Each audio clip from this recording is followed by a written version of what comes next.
أعوذ بالله من الشيطان الرجيم بسم الله الرحمن الرحيم الحمد لله رب العالمين الرحمن الرحيم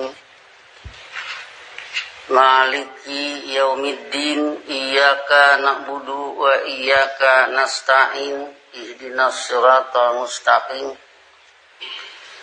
صراط الذين أنعمت عليهم غير المغضوب عليهم ولا الضالين أشهد أن لا إله إلا الله وحده لا شريك له وأشهد أن محمدا عبده ورسوله اللهم صل على نبينا محمد وعلى آله وسلم أما بعد أيها الناس أوصيكم وإياي بتقوى الله فقد فاز المتقون. Sidang Jumat yang saya hormati, hari Jumat ini merupakan hari Jumat ketiga pada bulan Ramadan. Tentu kita terus mengomentari tentang keistimewaan Ramadan, yang mana kita pun harus mengistimewakannya. Antara lain, Ramadan dikenal sebagai bulan maghfirah. Sudah kita ambil kamus Gofaro sama dengan Aslaha, jadi bulan Ramadan adalah bulan islah, bulan perbaikan. Jadi dalam satu tahun ada satu bulan di sana penuh perbaikan sehingga nanti meningkat kualitas pola pikirnya, perilakunya, ucapannya. Setelah itu nanti jalan lagi bulan yang biasa, datang lagi Ramadan, ditingkatkan lagi sehingga selama hidup manusia meningkat terus. Tentu kalau kita berbicara hasanah fid dunya sangat berkaitan erat dengan hasanah fid dunya, sebab hasanah fid dunya harus melalui berbagai perbaikan dan perbaikan dari berbagai kekeliruan dan pelanggaran hidup. Tentu pada bulan Ramadan ini, khususnya di malam hari, di sana ada yang diistilahkan qiyam Ramadan, yaitu sebagai penjelmaan dari perintah wa minal laili fatahajjat yang dilakukan oleh Nabi Muhammad dari tengah malam sampai menjelang sahur. Urusan nanti kaitannya dengan kesehatan, saya kira zaman sekarang ini sudah banyak yang menyelidiki dan menyatakan. Antara lain dengan laparnya orang sekian jam, itu nanti terjadi bahwa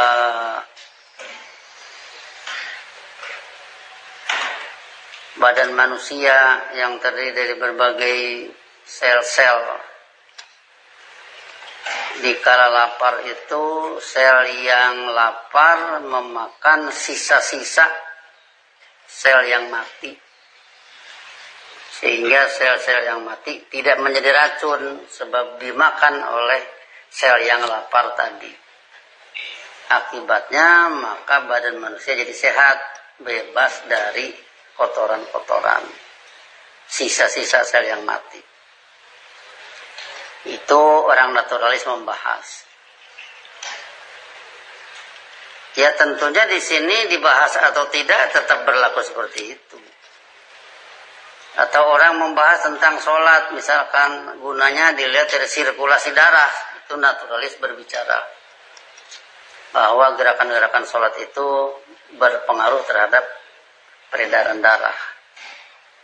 Kalau dalam sujud misalkan, dalam sujudlah otak diberi aliran darah yang di luar sujud tidak teraliri ke sana. Itu naturalis berbicara demikian. Jadi urusan itu sudah banyak dibicarakan, dan mungkin kalau sekarang juga banyak yang masuk Islam, kemungkinan karena makin banyak data-data tentang kebaikan dan kehebatan sunnah Rasul kalau dilakukan oleh manusia. Kemudian kalau dilihat dari sholat malam itu sama dengan dikaitkan dengan inna nasyiatal laili hiya asyaddu wat'a wa aqwamu qila dalam surat Al-Jamil. Dalam kamus nasiatun itu al-qaumah ba'da naumah. Jadi bangun setelah tidur. Nah, itu dikatakan asyaddu wat'an. Lebih hebat kesannya, wat'annya, di mana kamus wat'an juga banyak, antara lain kalau wati'a ardol aduwi, memasuki wilayah musuh. Jadi kalau dikaitkan dengan asyaddu wat'an, kalau kamus memasuki wilayah musuh sama dengan apa yang ada dalam sholat ini masuk ke wilayah setan. Musuh ajan Allah kan setan. Dengan sholat masuk ke wilayah setan sama dengan lebih hebat masuknya ke wilayah setan sehingga setan menjadi tunduk. Atau juga ada agak sedikit pornografi ya. Mohon maaf. Pada wati'ah itu kalau wati'ah imro'atan artinya jamaah. Jamaah itu berjima, bersetubuh. Jadi kalau asyaddu wat'an berarti lebih bersetubuh dalam arti manusia dengan ilmu itu bukan dua tapi jadi satu. Jadi dibaca dalam sholat di waktu seperti itu antara orang dengan ilmu itu jadi satu. Ya tentunya di sini harus ayat-ayat yang dipahami kan. Ya, bagaimana memahami ayat? Ya kita menyajikan pelajaran tentang ayat, tentang kamus dan sebagainya. Kita membahasnya. Kemudian wa aqwamu qila, lebih tangguh. Qila itu masdar dari qola. Qola itu ada masdarnya kaulan, ada masdarnya qilan. Jadi omongan lebih tangguh di saat itu. Omongan apa? Omongan ayat Quran yang diucapkan oleh mulut sendiri. Jadi omongan kedengaran itu lebih aqwamu, lebih hebat, lebih tangguh, qilan omongan. Itu kalau berbicara ayat Quran. Jadi artinya dengan waktu tahajud tengah malam sampai menjelang sahur itu waktu yang tepat untuk pemantapan ilmu. Dilihat dari ayat tadi. Kemudian kalau ini dihubungkan dengan la syarika lahu, kita sudah bahas syarikun itu sama dengan yang ikut campur, yang ikut serta. Lahunya lillah, la syarika lillah, tidak ada ikut serta kepada kebijakan Allah. Kalau dalam alam semesta tidak usah diragukan lagi, tidak ada yang turut bikin, tidak ada yang turut mengedarkan, tetapi begitu kehidupan manusia ada orang yang turut campur. Yang turut campur ini dengan kata la syarika lahu harus hilang. Kalau la syarika lahu diucapkan oleh mulut saya sama dengan jangan terpengaruh lagi oleh syarikun yang turut campur pada kebijakan Allah terhadap diri saya. Kalau dibaca oleh bapak-bapak dalam sholat la syarika lahu berarti bapak-bapak jangan terpengaruh lagi oleh yang turut campur dengan kebijakan Allah. Sehingga dengan ini maka selain Allah tidak turut campur, syarikun jamannya suraka yang dilambangkan dengan asnam, justru bismillahirrahmanirrahim kalau diucapkan sama dengan lepas dari bismil asnam. Bismi syarik atau bismi suraka lepas menjadi bismillahirrahmanirrahim. Yang ujungnya nanti menjadi, kalau dalam surat Yasin, kekuasaan ada pada Allah mutlak, yang lain tidak turut campur. Pada kalimat apa? Biyadihi malakutu kulli syai'in, di surat Yasin terakhir. Biyadihi, pada kekuasaannya, sama dengan biyadillah malakutu, kerajaan besar, kulli syai'in, segala sesuatu. Kerajaan alam sudah jelas, itu tidak usah diurai lagi. Tapi nanti kerajaan perekonomian ada pada Allah, kerajaan pendidikan ada pada Allah, kerajaan dakwah ada pada Allah. Menuju ke sana, sehingga dengan demikian maka la syarika lahu wa bidzalika umirtu sangat memegang peran penting dalam doa iftitah, mengarahkan orang yang melakukan sholat sehingga tidak lagi terpengaruh oleh berbagai kebijakan-kebijakan selain kebijakan khalik, selain kebijakan pencipta. Dan Allah bukan saja pencipta, Allah juga Razik, pemberi rizki. Jadi manusia yang memberi rizki itu Allah. Apa mukmin ataupun kafir, tetap saja Allah yang memberi rizki. Cuman kalau mukmin, rizki dari Allah itu mimma rozaqnahum yunfikun,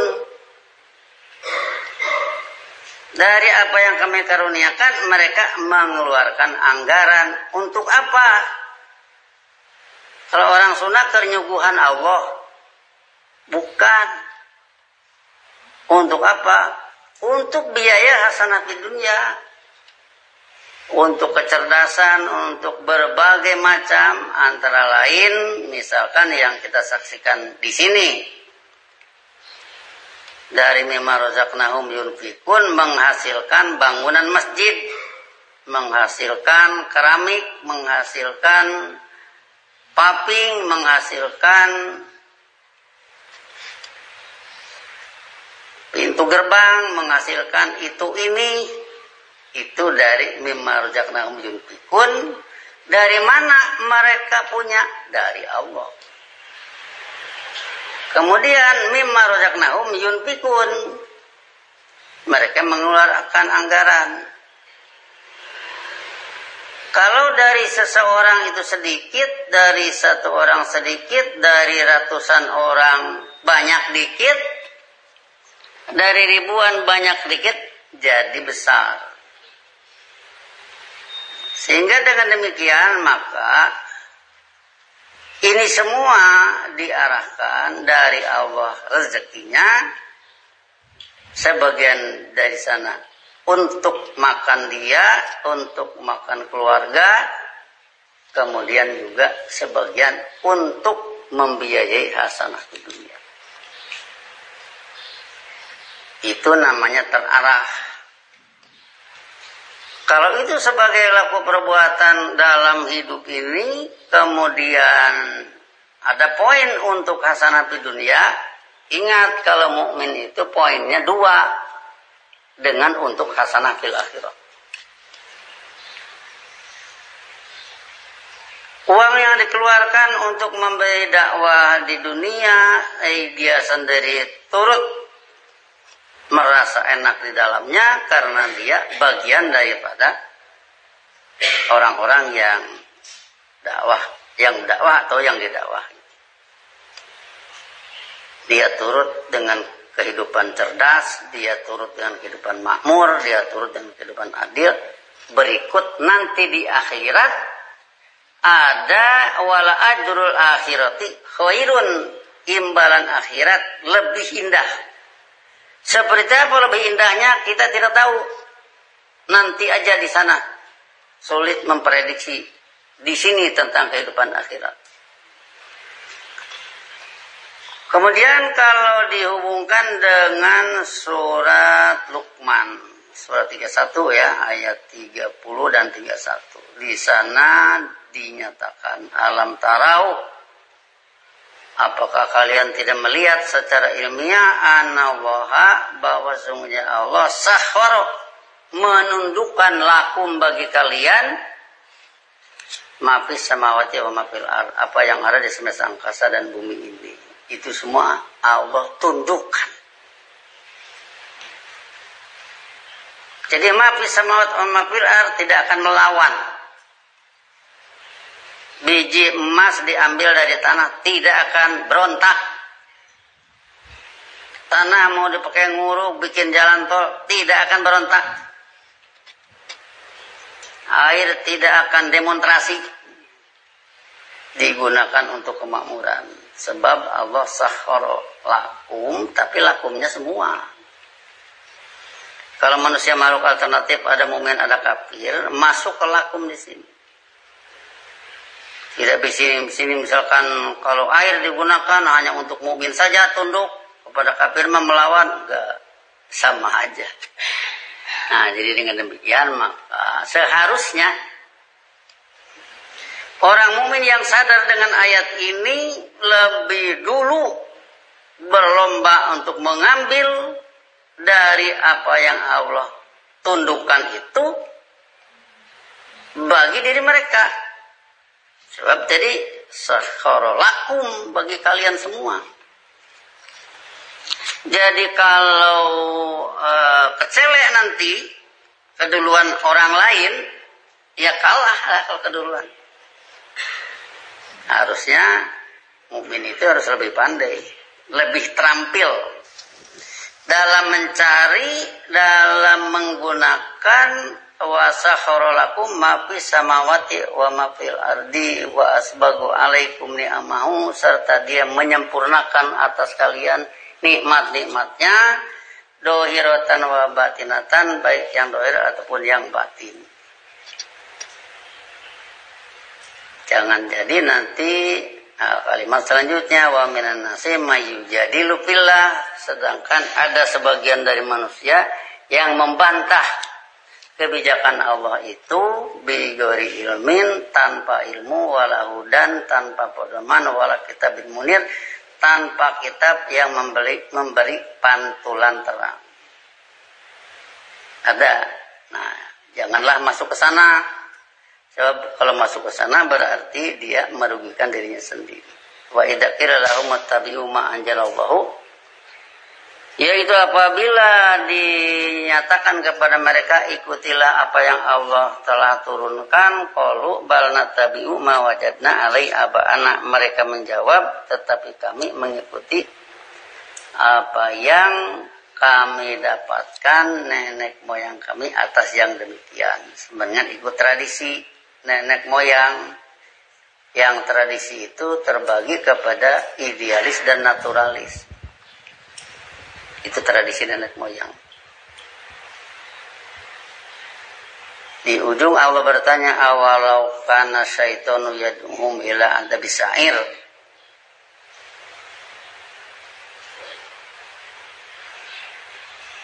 Apakah kalau setan mengajak mereka ke arah azab kehidupan nar, mereka tetap mau? Pertanyaan ini Allah pertanyakan sebab syaitan itu tentu mengajak kepada adzabus sa'ir. Sedangkan aba'ana itu ya itulah yang sudah kena penyakit pembengkokan ilmu dari rasul-rasul sebelum Nabi Muhammad. Jadi dengan demikian maka apa yang Allah tundukkan ambil, setelah diambil dimakan ya. Kulu wasrobu, makan minumlah kalian, wala tusrifu, jangan kelewat batas. Jadi badan sehat, kelewat batas malah jadi sakit. Nah, kemudian mimma razaqnahum yunfikun,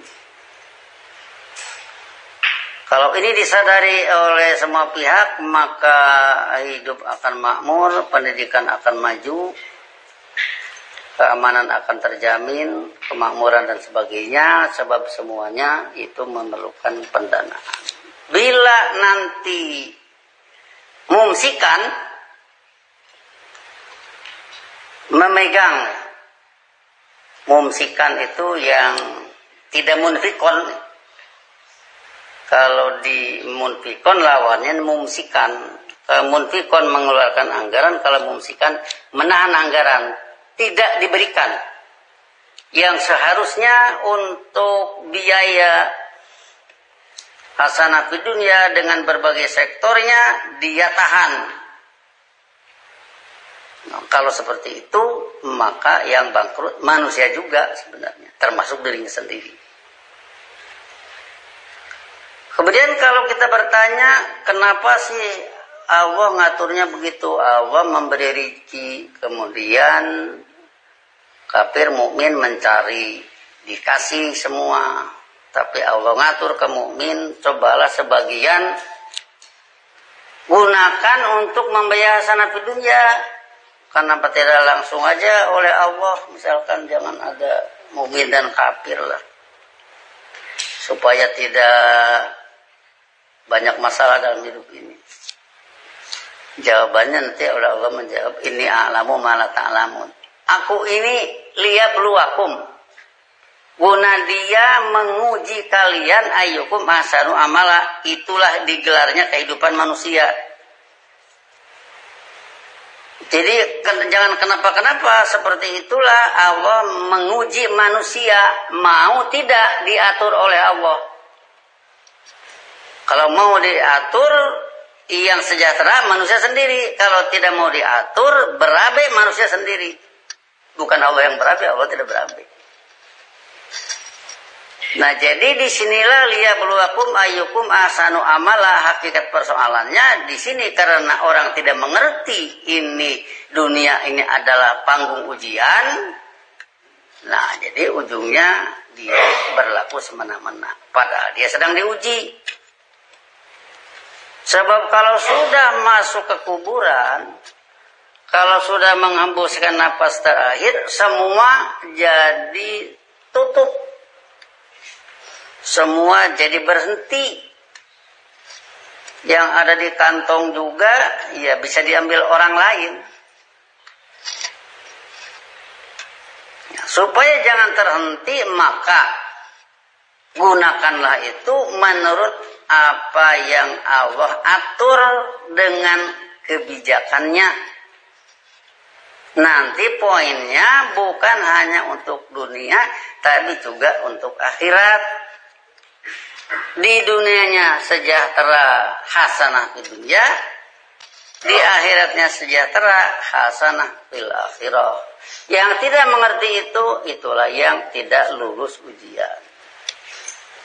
Maka dengan demikian berbagai persoalan apa yang Allah atur ini seperti tentang Nabi Syuaib ya, kaumnya.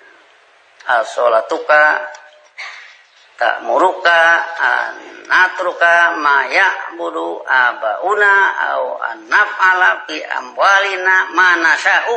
Apakah sholat Anda menyuruh Anda agar kami meninggalkan tradisi nenek moyang kami dan agar kami tidak memperlakukan harta benda kami menurut apa yang kami kehendaki? Apakah begitu? Iya, kata Nabi Syuaib. Jadi harta benda kalian itu jangan diatur oleh kalian. Allah lah yang mengatur menurut kehendak Allah. Kenapa Allah ngatur begitu? Kalau kita nanya gitu, Allah akan menjawab, itu memang dari mana? Dari kamu. Itu kan dari kami juga. Dari aku juga.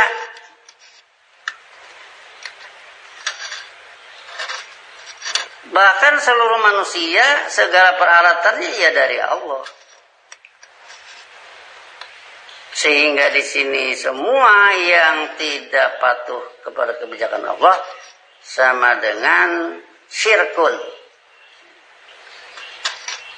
Di sana ada keikutsertaan. Fir'aun kufur. Ada kebijakan Allah pada Fir'aun? Memang matanya tergantung kepada siapa? Itu mata Fir'aun itu kebijakan Allah.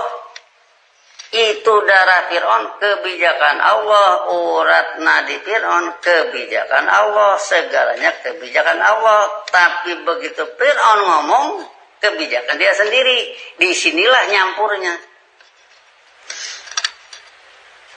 Tapi kalau mukmin matanya tergantung pada Allah. Dia melihat tergantung pada ilmu Allah. Lidahnya bikinan Allah. Dia ngomong menurut Allah. Jadi tidak ada keikutcampuran. Di lidahnya Allah melulu. Di ngomongnya Allah melulu. Di matanya Allah melulu. Di dia melihat Allah melulu. Itulah la syarika lahu. Jadi la syarika lahu sangat penting untuk menyelamatkan hidup ini. Termasuk di dalamnya pengerahan dana yang Allah anjurkan, yang sumbernya dari Allah juga. Kalau itu tidak digunakan, bagaimana kalau Allah ambil? Kalau Allah ambil mah habis. Ya, ada bersisa lagi. Maka dari itu, disinilah artinya melakukan sesuatu harus dengan penuh pengertian, dengan penuh hudan, penuh pedoman. Khususnya pada bulan Ramadan ini yang kita katakan tadi, bulan maghfirah, bulan perbaikan. Yang penyok-penyok diperbaiki, yang bengkok-bengkok diluruskan, yang kotor-kotor dibersihkan. Barakallahu li wa lakum fil Qur'anil azim. Wa nafa'ani wa iyyakum bima fihi min ayati wa dzikril hakim wa taqabbala minni wa minkum tilawatahu innahu huwas samiul alim wa astaghfiru innahu huwal ghafurur rahim.